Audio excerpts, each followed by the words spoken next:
परमात्मा को पाने तथा उसका वास्तविक लाभ प्राप्त करने के लिए पवित्र बाइबल में प्रमाण है कि प्रभु ने मनुष्य को अपना ही स्वरूप बनाया। 6 दिन में सृष्टि रचकर 7वें दिन विश्राम किया। कुरान शरीफ में प्रमाण है कि हजरत मोहम्मद को खुदा स्वयं कह रहे हैं कि मैंने तुम्हें उस परमात्मा की महिमा बताने के लिए भेजा है। वो परमात्मा कबीर है जिसने 6 दिन में सृष्टि रची तथा 7वें दिन तख्त पर जा विराजा। उसकी खबर किसी बाखबर से पूछ कर तो देखो। कृपया अवश्य सुनिए जगत गुरु तत्वदर्शी संत रामपाल जी महाराज के अमृत वचन। अब ये एक बार क्या था, परमात्मा कबीर जी काशी में गंगा घाट पर चले गए। गंगा का एक घाट बना हुआ है, वहां पर ये ब्राह्मण लोग सूर्य को यानी ऐसे सूर्य की तरफ मुँह करके गंगा से जल उठावें और वहीं डाल दें। कबीर साहब बढ़कर उसमें गंगा में घुटनों पानी में और ऐसे नौकरन लगे गंगा के जल को पटरी पर फेंक रहे पूरी स्पीड तक। अब वो सारे पंडित जी अपना काम छोड़ के कबीर साहब की ओर देखने लगे। कहने लगे, वो कबीर ये क्या कर रहा तू? कबीर जी बोले, आप क्या कर रहे हो? मैंने ना पूछा, तुम क्यों पूछ रहे हो मेरे से? पहले आप बताओ आप क्या कर रहे हो? कि हम अपने पितरों को स्वर्ग में जल भेज रहे हैं। ये हम यहाँ जल डाल रहे हैं ना, ऐसे मंत्र बोलकर ऐसे सूर्य की तरफ मुकर के, ये वहाँ स्वर्ग में हमारे भूखे प्यासे पितरों को जल प्राप्त होगा। परमात्मा बोला, मैंने एक बगीची लगा रखी अपनी झोपड़ी के आगे और मैं उस बगीची को सींच रहा हूँ। फिर मंड के करड़े हो गए। तो वो कहने लगे, रे भोले आदमी, इतनी दूर कैसे जाएगा जल? ये तो यहीं पड़ा है। वो तेरी झोपड़ी के आगे बगीची जो छोटी सी लगा रखी, वो कैसे सिंचाई होगी इससे? कि 1 लाखों किलोमीटर दूर, मील दूर तुम्हारे पितरों को स्वर्ग में ये पानी मिल सकता है, तो ये 2 किलोमीटर पर क्या दिक्कत आएगी इसको?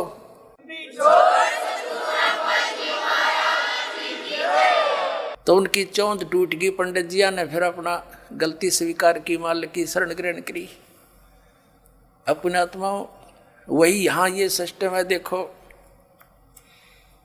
अब देखो इनके आगे फिर मार्कंडेय पुराण हम पढ़ रहे हैं 92 पृष्ठ पे 92 पे। उससे वृक्ष योनि में पड़े हुए पितर तृप्त होते हैं। अच्छा, वृक्ष तो है इतना बड़ा और पानी निचोड़ा कपड़े का उड़ा गंगा के किनारे, बताओ वृक्ष कैसे तृप्त होगा? उसमें तो बाल्टी भर गिरनी पड़ेंगी। तो किसी मूर्ख बना रखे हैं देखो। और नहाने पर अपने शरीर से जो जल के कण इस पृथ्वी पर गिरते हैं, उनसे उन पितरों की तृप्ति होती है जो देव भाव को प्राप्त हो रहे हैं। देखो इनकी अकल। कहते हैं नहाने के बाद जो छींटे छाटे पृथ्वी पर पड़ते हैं ना, वो जो देवता बन गए उन पितरों की तृप्ति होती है। वो टट्टू देवता बन गए जब इससे पानी तो छकेंगे उड़ा हुआ तरह अकल बना मार रखी मारी। देखो तरह देखो, नहाने पर अपने शरीर से जल के कण इस पृथ्वी पर गिरते हैं ना, उनसे उन पितरों की तृप्ति होती है जो देव भाव को प्राप्त हुए हैं, जो देवता बन रहे हैं। और पिंडों के उठाने से वो पिंड भरवाते हैं, अन्न के कण पृथ्वी पर गिरते हैं ना, उनसे पशु पक्षी योनियों में पड़े हुए पितरों की तृप्ति होती है। बता वो पशु योनि में की तब भैंस बन कर खड़ी होगी, उनकी वह माई या दादी ताई काकी हैं, और उड़ वह कण गिरे पृथ्वी पर कीता है। वह भैंस तो उड़े एक टोकरा ने भूस खावा डेली, एक कण ते क्यों कर छिकेगी वह है तेरा कैसे भैया। देखिए से मूर्ख बना रखा। अब देखो, कुल में बालक जो श्राद्ध कर्म योग्य होकर संस्कार से वंचित रह गए, यानी बचपन में मर गए, श्राद्ध करे नहीं, तो वे बिखरे हुए अन्न और समार्जन के जल को ग्रहण करते हैं। ब्राह्मण लोग भोजन करने के बाद हाथ मुंह धोते हैं और चरणों का प्रक्षालन करते हैं, तो उस जल से भी अनन्य पितरों की तृप्ति होती है। बेटा, उत्तम विधि से श्राद्ध करने वाले पुरुषों के अन्य पितर यदि दूसरी योनियों में चले गए हों, तो भी श्राद्ध से उन्हें बड़ी तृप्ति होती है। अनन्य उपार्जित धन से जो श्राद्ध किया जाता है, उससे चंडाल आदि योनियों में पड़े पितर तृप्त होते हैं। अब जो भूत प्रेत पितर किते वृक्ष बन गए, कोई भैंस बना खड़ा है, किते कोई काटड़ा बन रहा है, इन्हों के वो भी तृप्त होंगे। वो थोड़े छक्के दो दो दड़ी खाओ एक कब जब पेट भरे। एक बार आदरणीय गरीबदास साहिब जी गांव छुडानी में हुए, जिनको परमात्मा मिले थे और सचखंड ले जाकर वापस छोड़ा था। उन्होंने फिर ये ज्ञान दिया। एक उनका शिष्य था किसान, और वो गरीबदास साहिब जी के पास बहुत समय बैठता था, प्रतिदिन सत्संग सुनता था, दिन में विचार सुनते रहते थे, बैठ जाते थे। तो वो एक दिन नहीं आया। गरीबदास जी ने पूछा, भाई कल क्यों नहीं आया? अगले दिन जब वो पहुंचा, उसने बताया कि महाराज जी कल मेरी माँ का श्राद्ध था और हमारे गुरुजी वो पंडित जी आए थे, उन्होंने श्राद्ध श्रुत निकाला, उसमें सारा दिन बिजी रहा मैं। कहा अच्छा भाई। फिर कहने लगा जी कल भी नहीं आन पाऊंगा मैं। पर गरीबदास जी ने पूछा कल क्या बात है? कि कल मेरे पिताजी का श्राद्ध है। कहा अच्छा। परमात्मा पहले भी बहुत समझाते थे गरीबदास साहिब जी, लेकिन हमारी बुद्धि इतना काम नहीं करती, हम संसार के व्यवहार को घड़ा में तो देते हैं। तो कभी गरीबदास जी ने कहा भी एक काम करना बेटा, जब तेरे पिता का श्राद्ध निकाल ले तुम्हारे वो ब्राह्मण जी, उसके बाद 2 व्यक्तियों का खाना ले आना यहाँ पर। अब उस व्यक्ति ने सोचा गुरुजी अपने लिए मंगाते होंगे। जब उनके गुरुजी ने सारा काम कर लिया, तैयारी उसने सब लगा दिया, भोग भाग कौवे कावे छका दिए, तो बाद में बचे हुए 2 रोटियों का 2 मनुष्यों का खाना लेकर के वो गरीबदास जी के मकान में आ गया। गरीबदास जी भी गृहस्थी थे, बाल बच्चेदार थे, किसान थे, लेकिन परमात्मा से परिचित हो चुके थे, तत्व ज्ञान से परिचित थे। उस भगत का ही खेत था, उसमें एक जोड़ी थी, छोटा सा तालाब जिसको लेट बोले। जब वो व्यक्ति लेकर आ गया 2 मनुष्यों का भोजन, गरीबदास जी कहने लगे आजा मेरे पीछे पीछे। अब उस व्यक्ति ने सोचा खेतों में कोई साधु संत आए होंगे, इनसे मिलने आते रहते हैं। वहां जाकर उस लेट से, उस जोहड़ से 1 किलोमीटर दूर उस खेतों में जो तालाब होते थे छोटे छोटे, पशुओं के पानी के लिए उसमें स्टोर कर लेते थे जल, तो उसके चारों तरफ झुंड खड़े हो जाते थे, झाड़ बोझड़े कांटेदार झाड़ियों के गुच्छे से बन जाते थे। उससे 100-200 फुट दूरी पर बैठ गए गरीबदास जी भी, और लड़का व्यक्ति बैठा लिया और वहाँ कहा, आवाज लगाई उसकी माता और पिता का नाम लेकर, और उनसे कहा कि आ जाओ तुम्हारा पुत्र भोजन लाया है। उसमें से एक गिद्दड़ और गिद्दड़ी निकल कर आए और वहां आकर खड़े हो गए, और लीला थी गरीबदास साहिब जी की, और कहा बेटा ये तेरी माँ, ये तेरा बाबू, ये तेरा पिताजी, इन्हें खिला भोजन। वो दर दिया खोल कर उसने। अब वो छक गए दोनों, 1 मिनट खा गए फटाफट और खा कर भाग गए। अब गरीबदास जी बोले कि तुम्हारे गुरुजी क्या कह रहे थे कि 1 दिन के भोजन खिलाने से और 1 वर्ष तक तुम्हारे पिताजी पितर जो जिस भी योनि में है वो तृप्त रहेंगे। अखां जी ऐसे कह रहे थे, ये दोनों भूखे मरे थे, देख खा गए सारे ने, और भोगते ला के आए हो तुम्हें। अखां जी उस दिन पीछे कान पकड़ लिया कि जी बाढ़ में जाओ, ये तो बकवाद है सारी। तो छोड़ दी सारी वो लोकवेद और दंत कथा, मनमाना आचरण उस प्यारी आत्मा ने।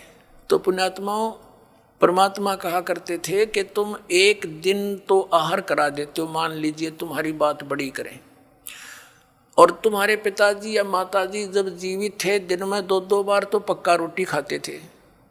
अरे तुम कहो 1 दिन के खाने से 364 दिन, कोई जरूरत नहीं, ये कोई संभव बात है तुम्हारी? 1 दिन तुमने भोग लगा दिया, 364 दिन क्या खाएंगे वो? मान लीजिए तुम्हारे पिता काग बन गए, कौवे, तो रोज भोग ला दो उनका, 2 रोटी तोड़ के ऊपर रोज फेंक दो ताकि उनका पेट भरा रहे। 1 दिन ये फंड करने से कोई फायदा नहीं। कहने का भाव यह है कि वो तो जो बन चुके। अब पुण्यात्माओं, जब हम सत भक्ति करेंगे और इस साधना के करने से आपके जो पितृ भूत प्रेत आदि बने हुए हैं, और चाहे वो किसी योनि में है, ये पितर वाली सिस्टम में, तो उनकी भी मोक्ष हो जाएगा आपकी भक्ति करने से। अपने आत्मा ये सत्कर मान लेना, ये दास आपको समय अनुसार सब क्रियाएं बताएगा। इन एडवांस करने से आप अपना कर्म बिगाड़ बैठोगे। आप अपनी भक्ति करते रहो और समय आने पर ये सब आपके पितर वगैरह भी इस साधना से ही इनकी मुक्ति हो जाएगी। अब क्या होता है, जैसे इन्हीं पुराणों में लिखा है कि 1000 ब्राह्मण भोजन कर रहे हों, जैसे इन्होंने पितरों की और भूतों की श्राद्ध की वो विधि बता रखी है। पितरों के लिए भोजन कराओ ब्राह्मणों को तो ऑड नंबर में हो, जैसे 1, 3, 7 यानी 5, 7 ऐसे हों, और बाकी इवन नंबर में हो, ऐसी संख्या में जमाने चाहिए। और इसी विष्णु पुराण में लिखा है कि 1000 ब्राह्मण जिमते हों, भोजन कर रहे हों, और उनके सामने एक योगी माने भगत, सच्चा भगत, सत्साधक, सत साधना करने वाला परम अक्षर परमात्मा का जो साधक है वो वास्तव में भगत योगी होता है। योगी का अर्थ ये नहीं ये पेट का पानी हिला के दिखा दे और आसन उसन कर रहा हो ना, ये योगी नहीं, ये तो एक प्राकृतिक चिकित्सक कह सकते हैं, वो योगी है। योगी का अर्थ होता है भक्त, परमात्मा से मिलने की जो कोशिश कर रहा है वो योगी है, भक्त यानी सच्चा साधक। ये देखिएगा श्री विष्णु पुराण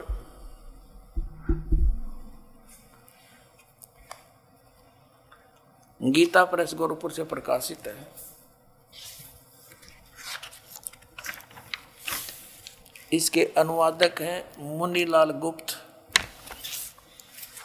ये गीता प्रेस गोरखपुर से प्रकाशित है। ये है अध्याय 16 और तृतीय अंश और पृष्ठ नंबर 213 पर। यहाँ पर लिखा, हे राजन, श्राद्ध करने वाले पुरुष से विश्व देवगण, पितृगण, मातामह और कुटुंबी जन सभी संतुष्ट रहते हैं।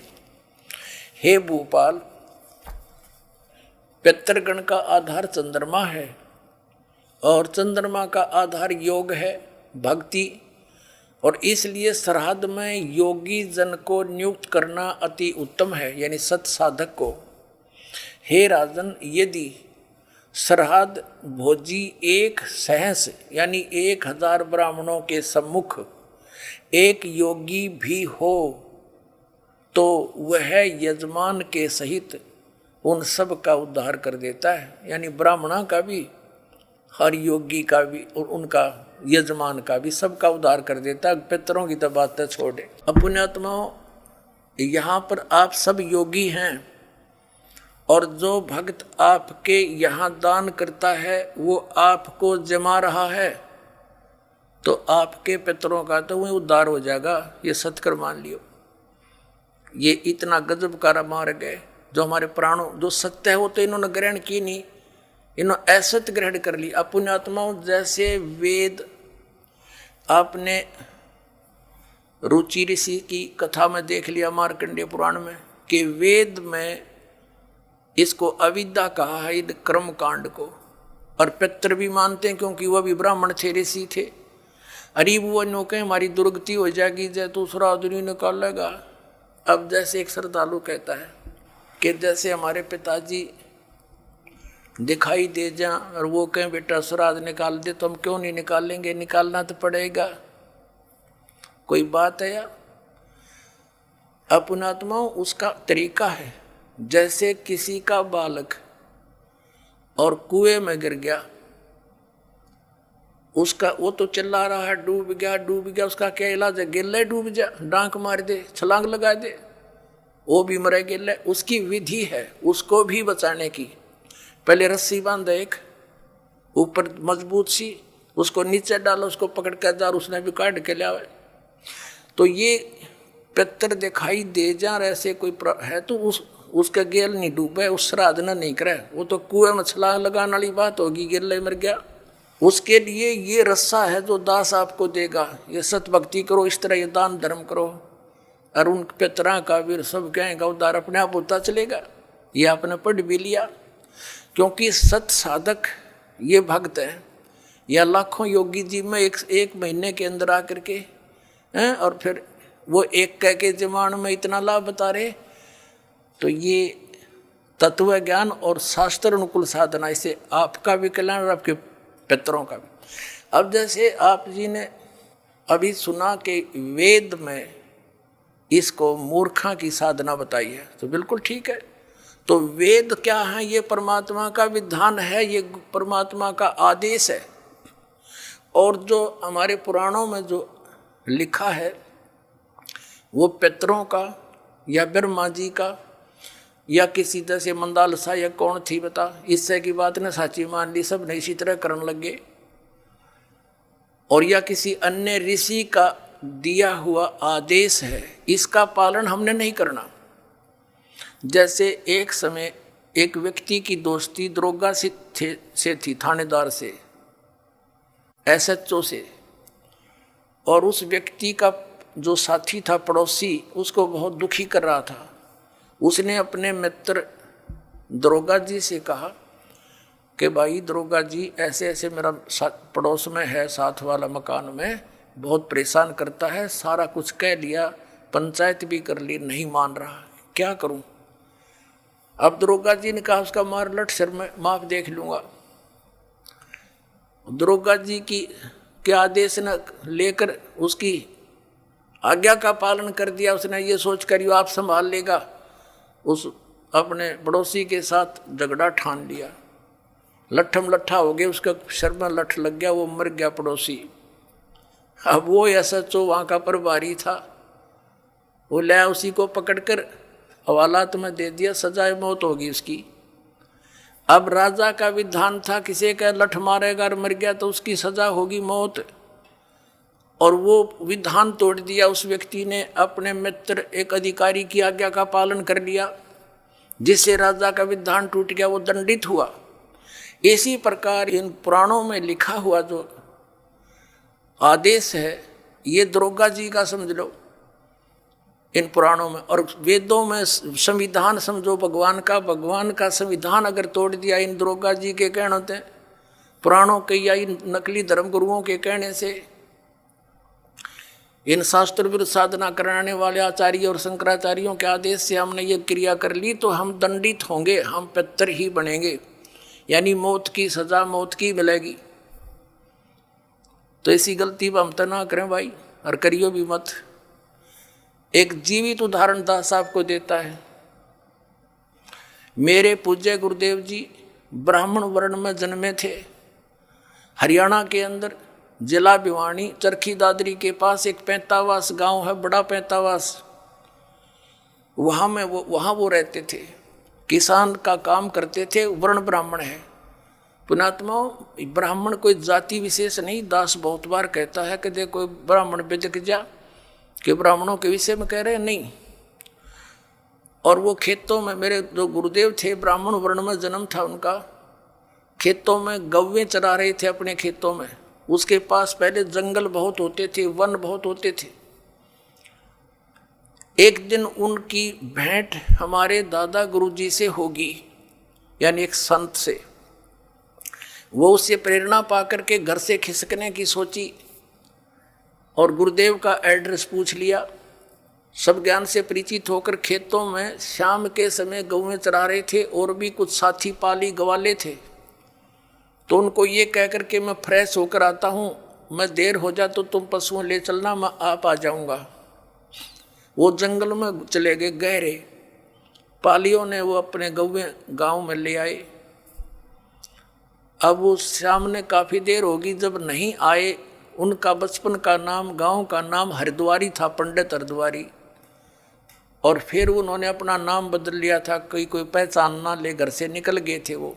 तो उन्होंने क्या किया, अपने कपड़े जो पहन रखे थे वो उतार दिए, 2 जोड़ी कपड़े लेकर गए घर से। उस दिन एक अलग से ले गए थे, किसी को दिखाया नहीं। वो जो पहन रखे थे वो कपड़े पाड़ पुड़ के, और कोई किसी हिंसक पशु ने, कोई पशु खा रखा था, कोई मृग वगैरह, किसी शेर ने, वो उन्होंने दिन में देख लिया था। उसके ऊपर घेर के कपड़े और निकल गए, रातों रात हरिद्वार पहुंच गए।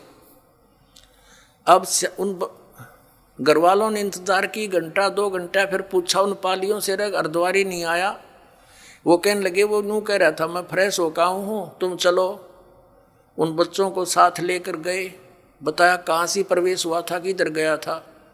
जाकर ऐसी पहले टॉर्च होती नहीं थी, लालटेन दीपक से ले रखे हाथों में गए, देखा रहे ये तो बच्चा खा रखा है, ओहो ये तो किसी हिंसक पशु ने खा लिया, रहे मर गया।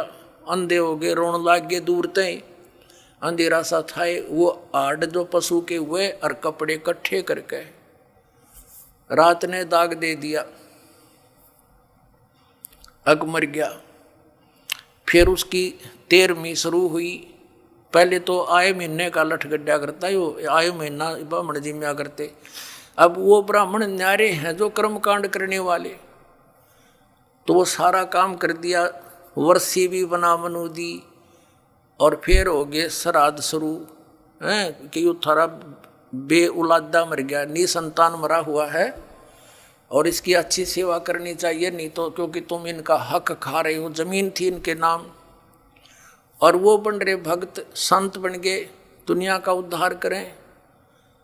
एक बार जब मेरे पूज्य गुरुदेव जी 105-6 वर्ष के हो गए, सतलोक जाने की तैयारी हुई। तलवंडी भाई, फिरोजपुर जिला पंजाब में उनका आश्रम, एक इसमें खन्ना के अंदर था, एक मोगा के अंदर था, एक नजफगढ़ आश्रम था। तो तलवंडी भाई वो ज़्यादा रहते थे, तो वहाँ से दास को उसमें आदेश दे रखा था नाम देने का। बहुत से शिष्य भी उनकी प्रेजेंस में दास के हो गए थे। 2 बच्चों की सेवा लगा रखी थी, उनकी सेवा में छोड़ रखे थे। तो उनका संदेशा आया कि गुरुजी यहाँ पैंतावास आ चुके हैं। तो दास भी पहुँच गया 3-4 भक्तों को लेकर गाड़ी से। वहाँ देखा वो गुरुजी बैठे, प्रणाम हुआ। फिर उनकी एक भाभी जी थी, वो 92 वर्ष की हो रही थी, 92 ईयर ओल्ड थी। उससे बातचीत हुई। हमने उनसे पूछा कि माता जी, जब हमारे गुरुदेव यहाँ से चले गए तुमने क्या सोचा पीछे थे? वो कहने लगी, जी मैंने तो ये सुना था कि ये इनकी मृत्यु होगी। तेरा एक देवर था और वो ऐसे ऐसे जंगल में किसी पक्षी ने, पशु ने खा लिया था, हिंसक ने, और मैं आई जब तक इसके श्राद्ध निकला करते, और 70 श्राद्ध मैंने अपने हाथ निकाल रखे इसके। और जब भी कभी कोई ऊख चूक घर में हो जाती, पशुओं में कोई हानि होती, फसल में हानि होती, हम अपने गुरुजी ब्राह्मण के पास जाते थे, उससे जंतु पितरा पुत्रा पढ़वाते थे।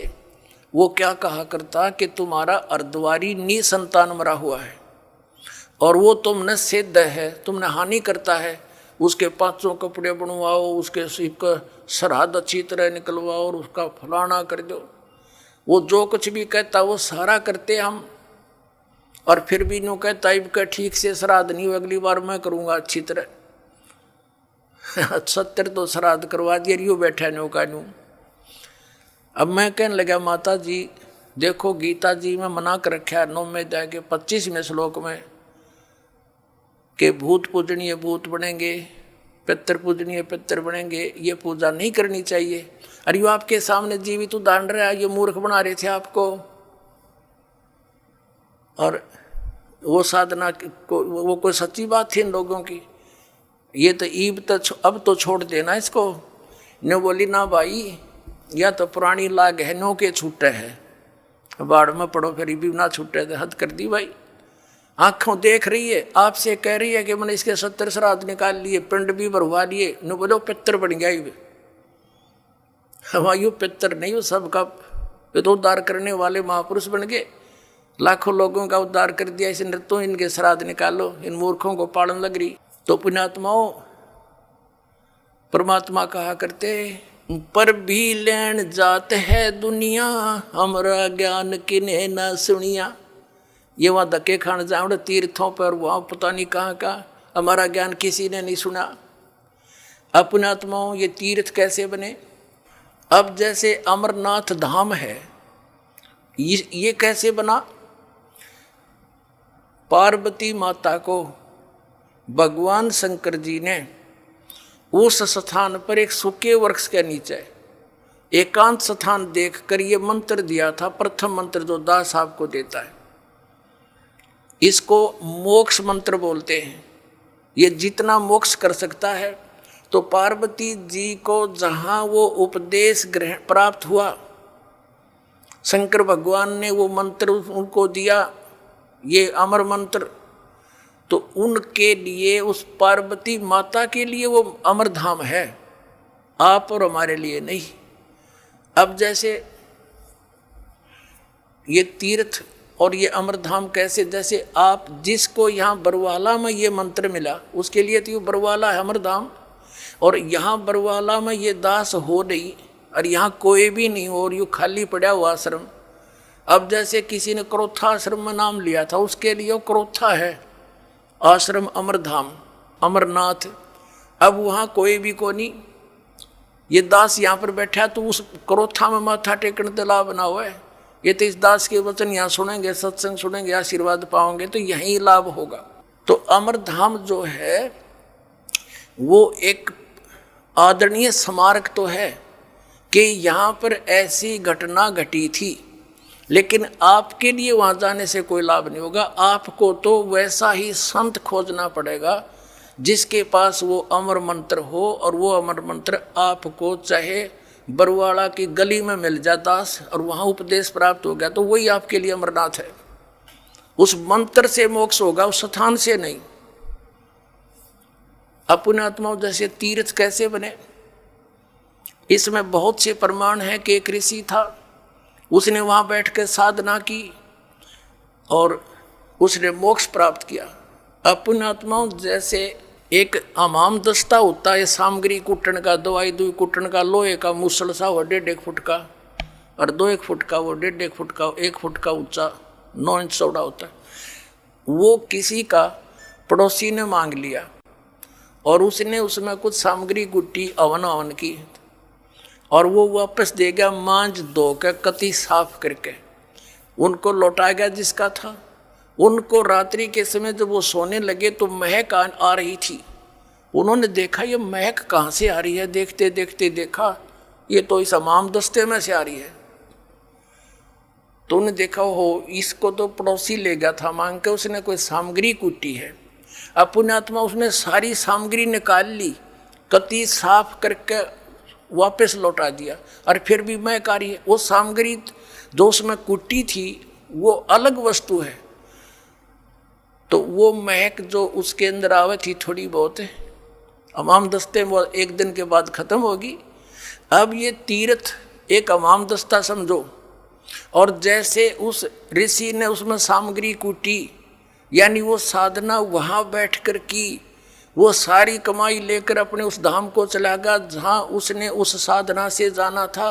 वो तीर्थ तो एक हमाम दस्ता है, उड़े 1-2 महीने 1-2 साल उसमें महक सी आवे, क्योंकि जहाँ संत ने साधना की होती है कुछ देर राहत मिलती है, लेकिन वो सामग्री वाला काम नहीं हो सकता।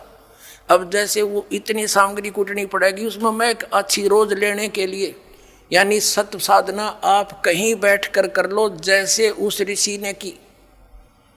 आप अपने घर पर करोगे, आपके लिए वो तीर्थ आपका घर है, ना कि वो स्थान जहाँ पर किसी अन्य ने साधना की। वहाँ देखने जाने से हमें क्या लाभ होगा? जैसे ये दास पहले नगर में सत्संग करने लगा, तो जहाँ किसी ने सत्संग सुना, उपदेश ले लिया, और वहाँ हम भट्ठी बना करके खीर बनाते, हलवा बनाते, सब्जी बनाते थे, और वहाँ से हम अगले शहर में चले गए। और फिर कोई व्यक्ति ये बताने किसी को साथ लेकर जावे कि देखो यहाँ महाराज रामपाल का सत्संग हुआ था, यहाँ खीर बनी थी, यहाँ हलवा बना था, यहाँ बैठकर खावे थे। बुआ ना तो रामपाल वहाँ पर ना, वहाँ पर खीर ना हलवा, वो तो सूखी भट्ठी दिखानी है। हलवा और रामपाल जहाँ मिलेगा उड़े माल मिलेगा भाई। इसी प्रकार समझ लो इन तीर्थों और व्रतों को।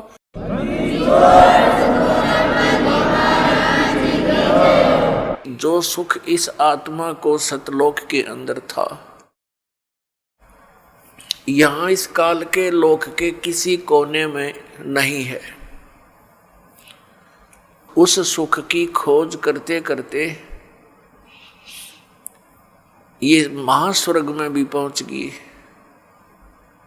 जिसको यहाँ का सबसे सुप्रीम यानी सबसे श्रेष्ठ सुख में सथल बताते हैं। वहां भी वो सुख नहीं है, वहां भी ऐसे ही आग लगी है जैसे इस पृथ्वी पर है। वहां पर भी वही प्राणी हैं जो यहाँ शुभ कर्म करके अच्छी भक्ति करके इस काल के सतर की, और वहाँ पहुँच गए। वहाँ उनको अच्छी पोस्ट मिल गई, देव शरीर प्राप्त हो गया, वहाँ का जो सुंदर शरीर है। और जो यहाँ राग द्वेष, ये काम क्रोध मोह लोभ अहंकार, ये सारे विद्यमान हैं, खचाखच भरे हम ऊपर के लोकों के में रहने वाले प्राणियों में। तो वहाँ भी ये ऐसे ही अपना टाइम पास करके फिर नरक में चले जाते हैं। नरक का समय पूरा करके फिर ये 84 लाख योनियों में भटकते रहते हैं। पुण्यात्माओं, परमात्मा पाने के जो साधन हैं वो भिन्न भिन्न नहीं है। एक ही मंत्र है, एक ही विधि है, यानी एक जैसे ही वो सब क्रियाएं हैं। और हम परमात्मा पाने के लिए कोशिश करते करते अपने जीव सतर की सोच से और अन्य लोक वेद के आधार से हम महापुरुषों से मिलते हैं, क्योंकि ये विशेषकर हिंदू धर्म के प्राणियों में, पुण्यात्माओं में एक विशेष आस्था है परमात्मा की, और उनको इतना ज्ञान है सद्ग्रंथों के आधार से कि गुरु के बिना मोक्ष नहीं होता। ये तो प्रत्येक हिंदू धर्म के पुण्यात्मा के, चाहे कोई भक्ति करता है या ना करता है, तो वो भी ये जरूर अवश्य कहता है कि वे गुरु बिन मोक्ष नहीं।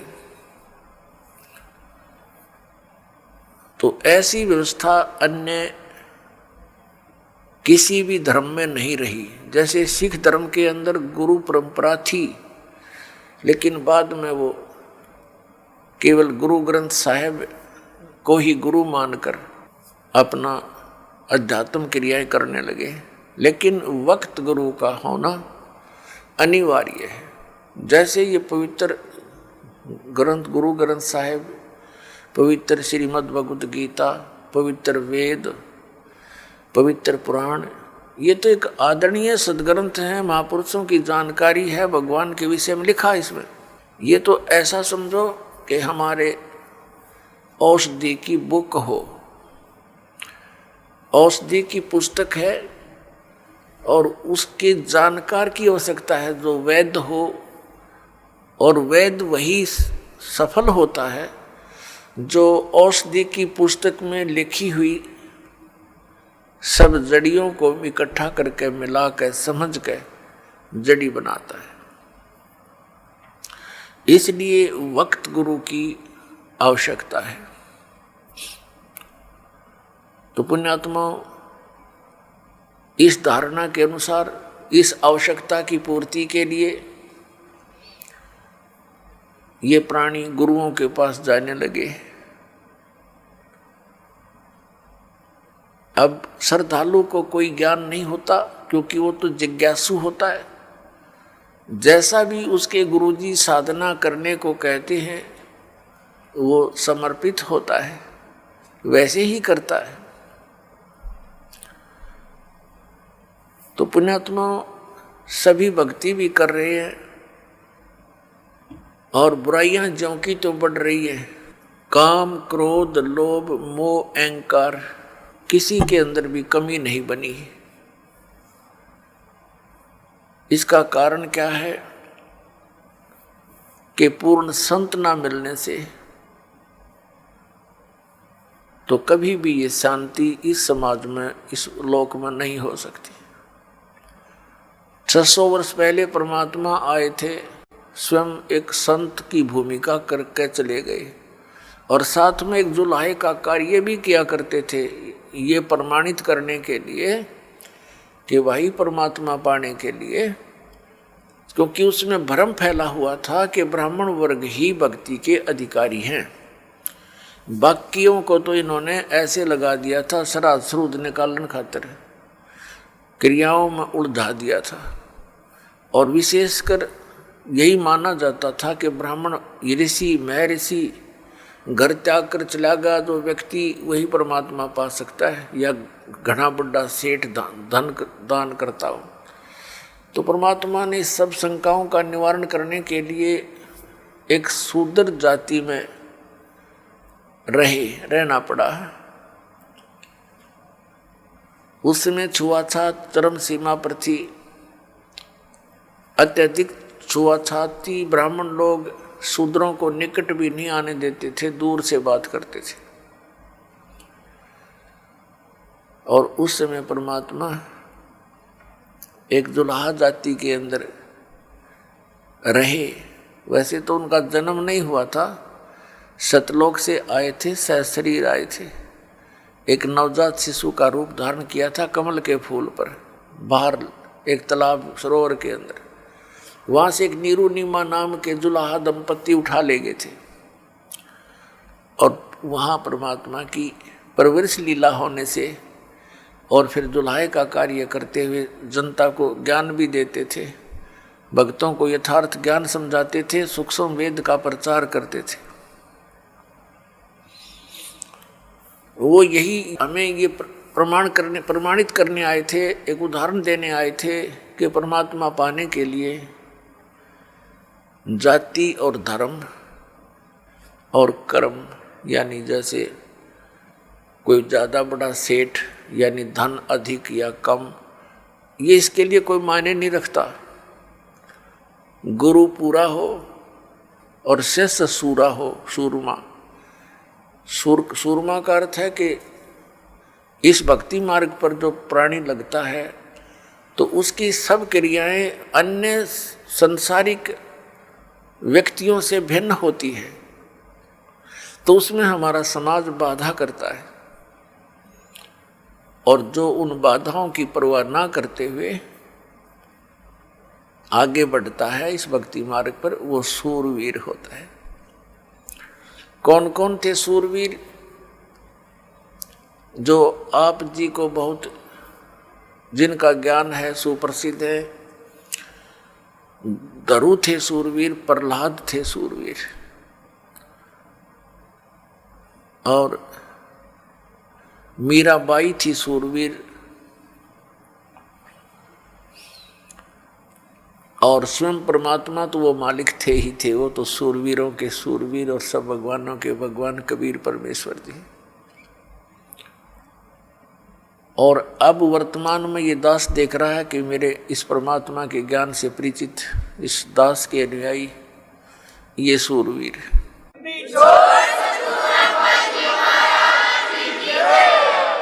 क्योंकि क्रोथा कांड के दौरान इस दास को इतना बदनाम कर दिया गया था, झूठा,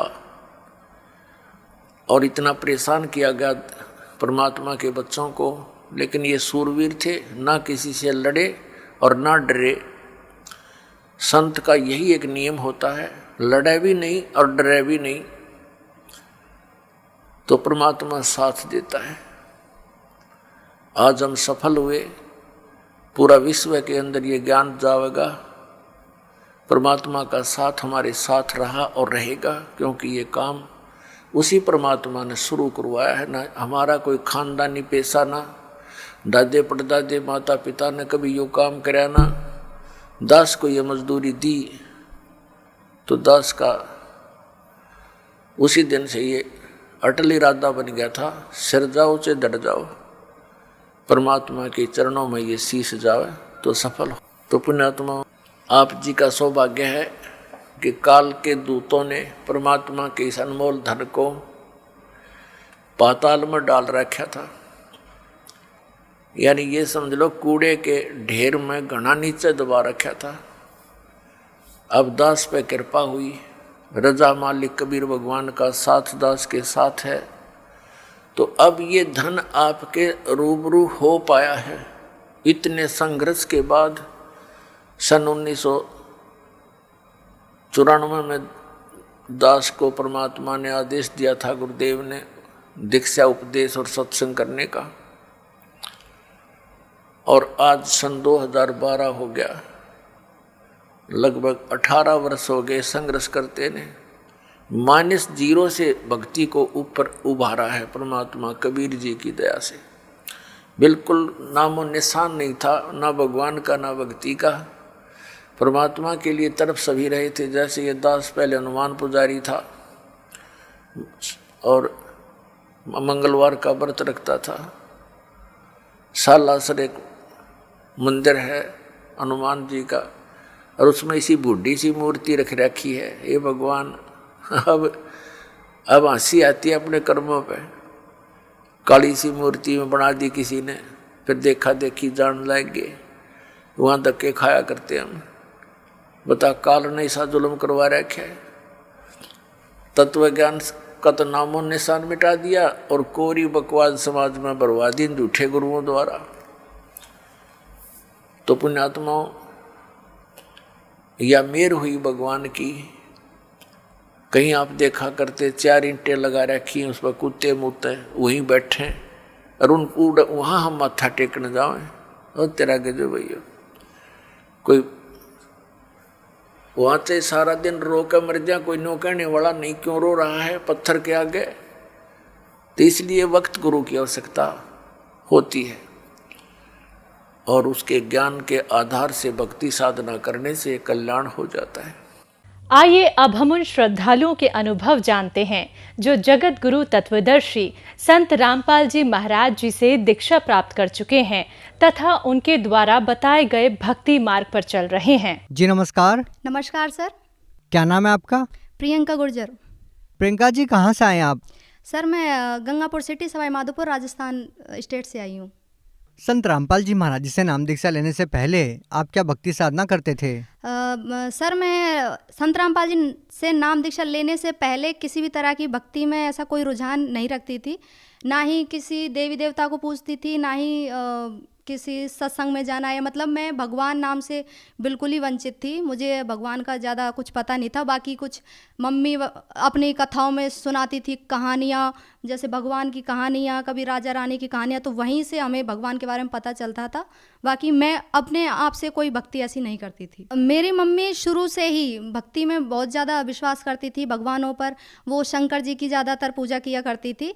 तो एक समय ऐसा आया हमारी ज़िंदगी में कि हमारे जो ताऊ जी हैं और मेरे पापा हैं, उनमें बहुत ज़्यादा झगड़ा लग गया था। और झगड़ा इतना भयंकर था कि एक दूसरे को मारने पर उतारू हो गए थे। मेरे पापा दिन रात कुल्हाड़ी जो होती है उसको घिसते थे ताकि मैं ताऊ जी, जो मेरे ताऊ जी, उनको मार सकूं, क्योंकि झगड़ा कुछ ज़मीन या पैसों का था। हम उस समय पर छोटे थे तो हमें ज़्यादा झगड़े का इतना नॉलेज नहीं था, लेकिन बाद में मम्मी पापा ने बताया तब हमें समझ में आया।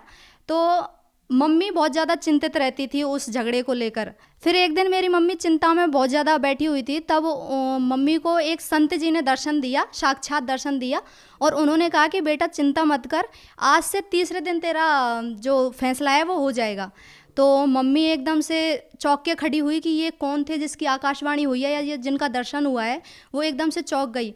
तो मम्मी वैसे ही मतलब ठीक है कि फिर उसके बाद जो तीसरा दिन आया तो ऑटोमेटिक ही जो रिश्तेदार हमारे यहाँ से आने से मना कर रहे कि भाई हमसे तो तुम्हारा फैसला नहीं हो सकेगा, वो ऑटोमेटिक ही हमारे घर पर आ गए और ठीक तरीके से वो फैसला ठीक ठाक हो गया।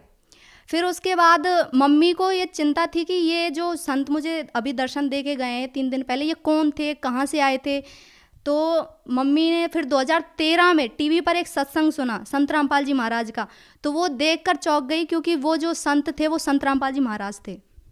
और उस समय पर मम्मी ने या हमारे घर में से किसी ने भी संत रामपाल जी महाराज से नाम दीक्षा नहीं ले रखी थी, ना ही उनको जानते थे। फिर उसके बाद मम्मी ने संत रामपाल जी महाराज से 2014 में नाम दीक्षा ली। फिर उसके बाद मम्मी को कई बार मेरे बारे में संत रामपाल जी महाराज दर्शन देते थे साक्षात, और बोलते थे कि अपनी बेटी को जल्दी से जल्दी नाम दीक्षा दिलाओ, वरना इसको आगे जाकर कैंसर होगा और तुम्हारी बेटी बच नहीं पाएगी। तो मम्मी पहले तो वैसे ही शॉक्ड हो गई कि मेरी बच्ची हंसती खेलती अष्टपुरुष है, ऐसे कैसे हो सकता है। लेकिन फिर मम्मी संत रामपाल जी महाराज की बताई हुई भक्ति साधना करती थी, तो विश्वास भी करती थी उनके वचन पर। तो उन्होंने फिर मेरे पर प्रेशर बनाया कि तुम नाम दीक्षा ले लो। और उस समय पर मैं भक्ति में इतना रुझान नहीं रखती थी, जैसा कि मैंने आपको पहले भी बताया। तो मैंने मना कर दिया मम्मी को कि मम्मी मैं नाम दीक्षा नहीं लूँगी। तो मम्मी ने फिर भी इमोशनल ब्लैकमेल करके नाम दीक्षा दिलाई, और मैंने नाम दीक्षा संत रामपाल जी महाराज से ले ली। प्रियंका जी, जैसे कि आपने बताया कि पहले आपको भगवान में कोई रुचि नहीं थी, ना ही कोई आस्था थी, लेकिन आपके घर वालों ने आपको संत रामपाल जी महाराज जी से नाम दीक्षा दिलवा दी, क्योंकि संत रामपाल जी महाराज जी ने आपकी माता जी को दर्शन देके बोला कि आपकी बेटी का जीवन ज़्यादा दिन का नहीं है, उनको कैंसर होने वाला है। क्या संत रामपाल जी महाराज जी ने आपकी माता जी को जो दर्शन देके बातें बताई थी, क्या सच में वो सही साबित हुई? जी हाँ सर, ऐसा बिल्कुल हुआ मेरे साथ। क्योंकि मम्मी के कहने पर नाम दीक्षा तो ले ली, लेकिन भक्ति साधना नहीं की थी, क्योंकि मुझे इतना खास विश्वास नहीं था संत रामपाल जी महाराज पर। हालांकि मैंने उनका सत्संग सुन रखा था, लेकिन मुझे इतना रुझान नहीं था। लेकिन फिर जब मैंने कुछ समय बाद ही, मुझे नाम दीक्षा लेने के कुछ समय बाद ही मेरे अचानक से मेरे गर्दन में गांठ बनना शुरू हो गई थी। जो गांठ हुई थी वो इतनी टाइट थी, पत्थर जैसी बिल्कुल, और मैं एकदम से ही कमज़ोर हो गई। एकदम से मेरा जो रंग था वो काला पड़ गया, और एकदम से ही मेरा जो खाना था वो छूट गया था। मैं खाना बहुत कम खाती थी, कभी खाती थी कभी नहीं खाती थी। तो घर वालों ने ध्यान दिया कि एकदम से जो हष्टपुष्ट बच्ची थी हमारी, ये एकदम से कैसे कमज़ोर हो गई है। तो फिर घर वाले ऐसे ही पूछते थे, लेकिन मुझे खुद कुछ नहीं पता था कि ये हो क्या रहा है। फिर डॉक्टर को दिखाने के लिए गए कि भाई इसको हुआ क्या है। तो डॉक्टरों ने बोला कि भाई जांच होगी। तो डॉक्टरों ने मेरी उस जो गांठ थी उसका ब्लड लिया था, और ब्लड लेके उसको सैंपल के लिए उसको भेजा जांच के लिए। तो उसमें मेरे जब डॉक्टरों ने बताया कि इसमें कैंसर है, आपकी बेटी को कैंसर हुआ है, तो हमारे मम्मी पापा के पैरों तले तो ज़मीन खिसक गई थी। और साथ ही साथ मुझे भी शॉक्ड हुआ कि ये ऐसा हो कैसे गया, क्योंकि मम्मी पहले ही बोलती थी और मुझे तो ऐसा विश्वास था नहीं। ऐसे हो कैसे सकता है कि जो चीज़ मेरे साथ अब हो रही है वो पहले से ही मम्मी को बता दी थी संत रामपाल जी महाराज ने। तो फिर मुझे ये थोड़ा सा ये हुआ कि संत रामपाल जी महाराज कोई साधारण व्यक्ति नहीं है। मैं पहले उन्हें सिर्फ एक संत जानती थी, क्योंकि ज़्यादातर आजकल लोग गुरुओं के भक्ति करते हैं, गुरुओं की बताई गई, तो मैं भी उन्हें वैसा ही गुरु समझती थी जैसे कि बाकी और गुरु हैं। तो प्रियंका जी, आपको जो कैंसर की बीमारी थी वो कैसे ठीक हुई? फिर सर मैंने जब घर वालों ने सुना कि मुझे कैंसर है, तो उसके बाद फिर डॉक्टरों ने बोल ही दिया था कि आपकी बच्ची का ऑपरेशन होगा, और उसमें भी कोई चांसेस बहुत कम है कि आपकी बच्ची बच जाएगी, क्योंकि कैंसर गर्दन पर था और वहाँ का ऑपरेशन ज़्यादातर मरीज़ नहीं झेल पाते हैं। तो फिर उसके बाद में संत रामपाल जी महाराज ने मेरी मम्मी को साक्षात दर्शन दिए और ये बोला कि बेटा ऑपरेशन मत करवाना, इसका नाम शुद्ध करवा। तो फिर मेरी मम्मी ने मुझे मेरा नाम शुद्ध करवाया सेंटर पर जाकर। तो फिर उसके बाद जब मैंने संत रामपाल जी महाराज की बताई गई भक्ति साधना करना शुरू किया, और ये मन ही मन में सोचती रही कि ऐसा हो कैसे सकता है। हालांकि तब भी मुझे डाउट था थोड़ा कि ऐसा हो कैसे सकता है। फिर उसके बाद एक दिन मैं बहुत ज़्यादा सोच रही थी, और मेरी ज़्यादा उम्र नहीं थी, 17-18 साल की उम्र थी उस समय पे। तो मैं बहुत ज़्यादा सोचती रही, और सोचते सोचते सो गई कि संत रामपाल जी महाराज, अगर आप भगवान हैं तो मुझे बताओ कि आप ऐसे कैसे बता सकते हो, और आप साधारण व्यक्ति तो नहीं हो सकते। तो फिर संत रामपाल जी महाराज ने मुझे उसी रात मेरे 3 जन्म बताए थे, जिसमें मैं बहुत अलग अलग समय के जन्म बताए थे, जिसमें मैं रानी राजाओं के समय पर भी थी। एक समय में मैं कबीर साहिब की भी भगत बनी हुई थी। तो उसमें मेरी जो एज बताई थी वो सिर्फ इतनी ही बताई थी कि 16-17 साल की उम्र में मैं मर जाती थी। मेरी जो उम्र होती थी वो 16-17-18 की उम्र में मैं मर जाती थी, और जो मेरी भक्ति थी वो अधूरी रह जाती थी किसी कारण वजह से। तो फिर मैं उस समय पर बहुत ज़्यादा रोई कि मालिक ये सब मुझे कैसे, ये सब कैसे हो, मुझे तो पता ही नहीं था मेरे साथ में ऐसा हो रहा है। फिर उसके बाद मैंने संत रामपाल जी महाराज में उसी सपने के अंदर माफ़ी मांगी कि परमात्मा मुझे माफ़ करो। और जो कबीर साहिब, संत रामपाल जी महाराज के बेस में कबीर साहिब आए थे, तो उन्होंने मुझे सारी चीज़ें बताई भी थी, एक जैसे एक वीडियो चलती है उस टाइप से मुझे बताई थी ये सारी चीज़ें। तो फिर मैं बहुत ज़्यादा रोई, तो मालिक से मैं चरणों में गिर गई सपनों के अंदर ही कि मालिक मुझे माफ़ करो, मैंने बहुत ज़्यादा गलती की है और मुझे तो पता भी नहीं था ये सब चीज़ें होती हैं। तुझे अब भक्ति करनी है, तेरा जन्म भक्ति के लिए हुआ है, ये नाचने कूदने के लिए नहीं हुआ है। तो ये बात मैं जब सपने में जागी तो मेरी आंखें आंसुओं से भीगी हुई थी और मुझे महसूस हो रहा था कि मैं सच में एक भगवान की शरण में हूँ। तो प्रियंका जी, जैसे कि आपने बताया कि आपको कैंसर की बीमारी थी और डॉक्टर ने भी बोला कि आप ज़्यादा दिन तक जिंदा नहीं रह पाएंगे, तो उस गंभीर बीमारी में आपको कैसे राहत मिली? बिल्कुल सर, मेरे कैंसर में राहत मिली। कुछ ही दिन बाद मुझे लाभ मिलना शुरू हो गया। मैंने फिर से खाना खाना शुरू कर दिया, जो नॉर्मल खाना खाते हैं, वरना मैंने खाना खाना बिल्कुल ही छोड़ दिया था। मैं सिर्फ तरल पदार्थ लेती थी जैसे दूध, छाछ वगैरह, वरना रोटी वगैरह मेरे अंदर मेरे गले से उतरती नहीं थी। और मेरे कैंसर के बारे में मम्मी को मेरी को बहुत पहले से भी पता था, और मम्मी को जब मैं छोटी थी तो 3-4 ज्योतिषियों ने मेरे बारे में बता दिया था कि तुम्हारी जो पहली संतान है इसको आगे जाकर ऐसी बीमारी होगी कि ये 16-17 की उम्र में ये मर जाएगी, इसको भक्ति करवाना। क्योंकि वो भी एक कहते हैं परमात्मा की, सभी इस धरती पर सभी जीव परमात्मा के हैं, तो वो भी उनको भी कोई प्रेरणा हुई होगी और उन्होंने ये बोला कि इसको भक्ति करवाना, तभी ये ठीक हो सकती है। फिर जो ज्योतिषी हैं जो आज मुझे देखते हैं, आज मेरी उम्र 21-22 साल की आसपास हो चुकी है, जो मुझे देखते हैं कि वो उन्होंने जो उनकी भविष्यवाणियाँ थी वो जब किसी के बारे में करते थे तो वो खाली नहीं जाती थी, ज़्यादातर वो सफल हो जाती थी। लेकिन जब वो मुझे देखते हैं कि इसकी उम्र तो 16-17 साल ही थी और आज वो शौक हो जाते हैं कि ये बच कैसे गई। और संत रामपाल जी महाराज ने मेरी जो बीमारी थी वो बिल्कुल ही ठीक कर दी, और आज संत रामपाल जी महाराज की दया से मेरा जो कैंसर है वो बिल्कुल ठीक हो गया है और मुझे किसी भी दवा की ज़रूरत नहीं पड़ी, ना ही किसी ऑपरेशन की ज़रूरत पड़ी, और आज मैं बिल्कुल स्वस्थ हूँ। प्रियंका जी, जैसा कि आपने बताया कि संत रामपाल जी महाराज जी ने आपकी कैंसर की बीमारी ठीक कर दी, तो हम आपसे ये जानना चाहेंगे, क्या संत रामपाल जी महाराज जी ने आपकी कैंसर की बीमारी को ठीक करने के लिए कोई दवाई या जड़ी बूटी दी जिससे आपकी कैंसर की बीमारी ठीक हो गई? नहीं सर, ऐसा कुछ भी नहीं हुआ है। संत रामपाल जी महाराज सिर्फ नाम दीक्षा देते हैं और उनके बताए गए कुछ भक्ति मर्यादाएं बताते हैं, और जो मंत्र जो वो भक्ति के लिए देते हैं सिर्फ मैंने वही जाप किए थे। मैंने किसी भी तरह की कोई दवा नहीं ली थी, ना ही संत रामपाल जी महाराज ने मुझे किसी भी तरह की कोई टैबलेट या कोई दवा की शीशी वगैरह मुझे कुछ नहीं दी थी, बस भक्ति दी थी उन्होंने तो, और मैं स्वतः ही ठीक हो गई और आराम से वो जो गांठ थी वो भी नॉर्मल हो गई।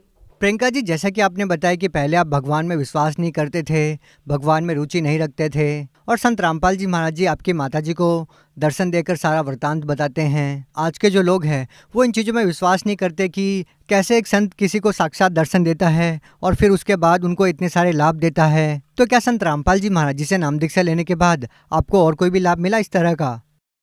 जी हाँ सर, मुझे इसके अलावा कई लाभ मिले। भगत जी, एक लाभ ये भी मिला कि हमारे एक समय में बारिश की वजह से कम अनाज हुआ था, तो सिर्फ वो 6 महीने का अनाज था।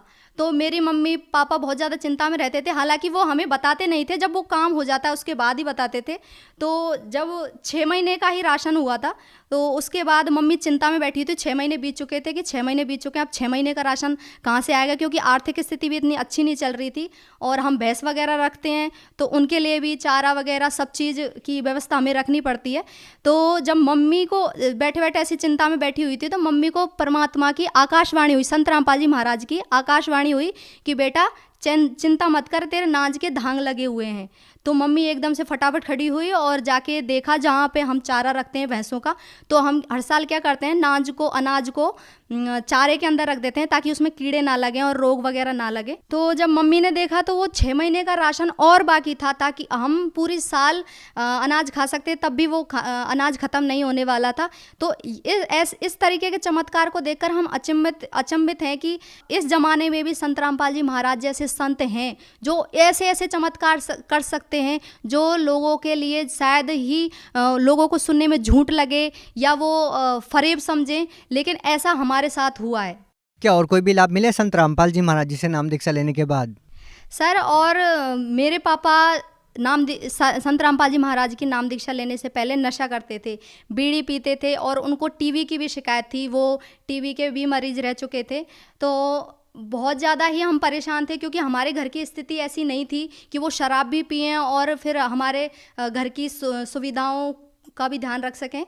तो फिर हम बहुत ज़्यादा परेशान थे, लेकिन संत रामपाल जी महाराज की दया से आज हमारे पापा ने शराब छोड़ दी है और उन्हें किसी भी तरह की कोई बीमारी नहीं है और आज वो भी संत रामपाल जी महाराज से नाम दीक्षा लेकर भक्ति कर रहे हैं। प्रियंका जी, जैसे कि आपने बताया कि संत रामपाल जी महाराज जी ने आपकी माता जी को दर्शन देके पहले ही बता दिया था कि आपको कैंसर होने वाला है और आप ज़्यादा दिन के मेहमान नहीं हैं, और भी इतने सारे ऐसे लाभ दिए जिनको जानकर हम खुद भी हैरान हैं, अचंभित हैं कि आज का जो समाज है वो इन बातों में बिल्कुल भी विश्वास नहीं कर सकता। तो आप उन लोगों को कैसे विश्वास दिलाएंगे कि संत रामपाल जी महाराज जी आपको इस तरह के लाभ दे रहे हैं?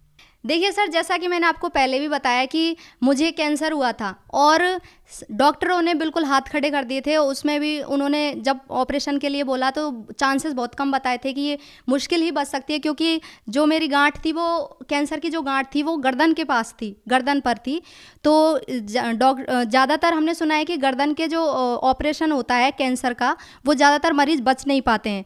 तो जब संत रामपाल जी महाराज ने बिना किसी दवाई के, बिना किसी मेडिसिन के मुझे ठीक कर दिया, तो ये हमारे लिए बहुत ही ज़्यादा चमत्कार वाली बात है। और मैं ये मानती हूँ कि जो डॉक्टर आज के समाज में हम डॉक्टर को एक भगवान का रूप मानते हैं कि डॉक्टर किसी भी बीमारी को ठीक कर सकते हैं, तो वहाँ पर डॉक्टरों ने जब मना कर दिया मेरे लिए, तो मेरे लिए बहुत शॉक्ड वाली बात थी कि संत रामपाल जी महाराज एक संत होते हुए भी एक कैंसर जैसी बीमारी को कैसे ठीक कर सकते हैं। तो लोगों को चाहे राजी से या गैर राजी से ये मानना ही पड़ेगा कि संत रामपाल जी महाराज ऐसे ऐसे चमत्कार कर सकते हैं भक्तों के साथ में जो ना किसी ने सोचे ना समझे हैं। और जो ये लोग नहीं मानते कि संत रामपाल जी महाराज से ऐसे लाभ मिल सकते हैं भक्तों को, तो उनके लिए मैं खुद जीता जागता उदाहरण हूँ कि मेरी बीमारी ठीक हुई है, जबकि आपको मैंने पहले ही बताया था कि मुझे किसी भी संत में ऐसा विश्वास नहीं था। और मैं खुद एक पढ़ी लिखी हुई, मैं पोस्ट ग्रेजुएट लड़की हूँ।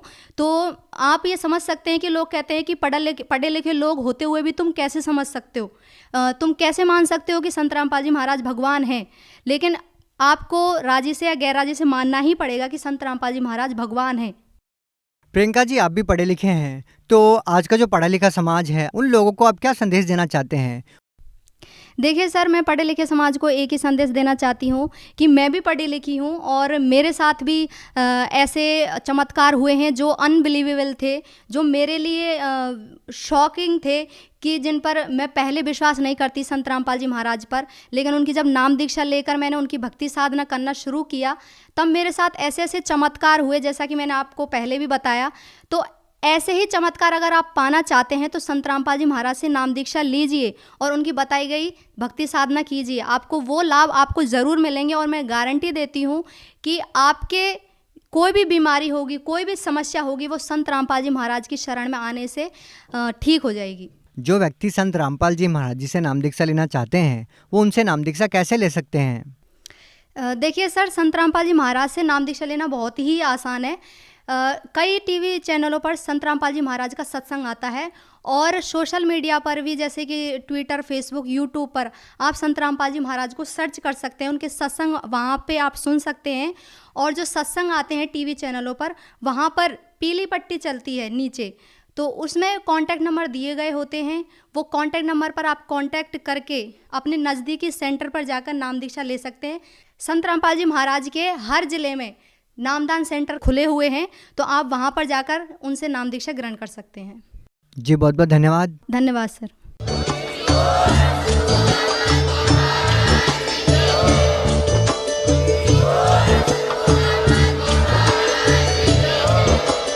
आप सुन रहे थे जगत गुरु तत्वदर्शी संत रामपाल जी महाराज जी के मंगल प्रवचन। अधिक जानकारी के लिए विजिट कीजिए हमारी वेबसाइट www.jagatgururampalji.org।